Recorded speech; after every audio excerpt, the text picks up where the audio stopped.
Reminds me of Jordan. Caitlin Clark attracting physical play in WNBA reminiscent of Michael Jordan battling the Detroit Bad Boys, says Daniel Negreanu. Caitlin Clark just powered through one of the most intense games of her young WNBA career, leading the Indiana Fever to an 88-71 win over the Connecticut Sun, and straight into the Commissioner's Cup final.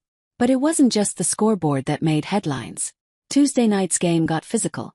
Tempers flared, bodies hit the floor, and Clark found herself right in the middle of it all.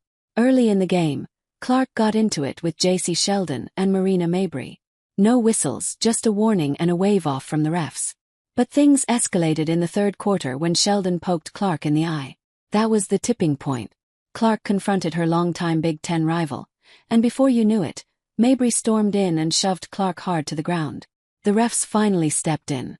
Sheldon was assessed a flagrant one, while Clark, Mabrey, and veteran Tina Charles were each handed technical fouls. Still, the Fever kept their cool and came out with the win, and that's when the outside praise started rolling in. Six-time World Series of Poker champ Daniel Negreanu took to X, formerly Twitter, after the game to show his admiration for how Clark handled the chaos. "This at Caitlin Clark 22 is tough as nails," Negreanu wrote. "Reminds me of Jordan getting hammered by the bad boy Pistons." Having said that, it's truly astonishing how much disrespect she has shown game in and game out from those that should be thankful she has helped get eyeballs on the sport. Negreanu, who's earned over $54 million in his poker career, isn't the only one calling out the league. With the physicality around Clark ramping up, fans and analysts alike are demanding more protection for the Fever star. Tennis legend Chris Evert also chimed in, slamming both the treatment Caitlin Clark is receiving and the league's lack of action. When will these ladies realize, accept and appreciate that Caitlin Clark 22 is the best thing that ever happened to women's basketball?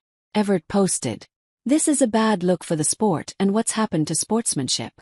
Despite it all, Caitlin Clark finished with 20 points, 4 threes, 6 assists and 2 steals. The Fever now shifts focus to July 1st, where they'll take on the Minnesota Lynx for the Commissioner's Cup title. Battle-tested and ready. For more sports content, follow us at Hardwood Heroics for your NBA and college basketball reading fix. You can reach out to Dan Agulto through email at papadanf@gmail.com. To read more of our articles and keep up to date on the latest sports news, click here. Dan has been active in sports since 2016 and has worked behind the scenes as a scriptwriter for basketball, volleyball, and other sports. At a time, Dan has also been working as a sports commentator for CBA Pilipinas. During the pandemic, he has also been actively writing betting articles for CashBet and BetNow.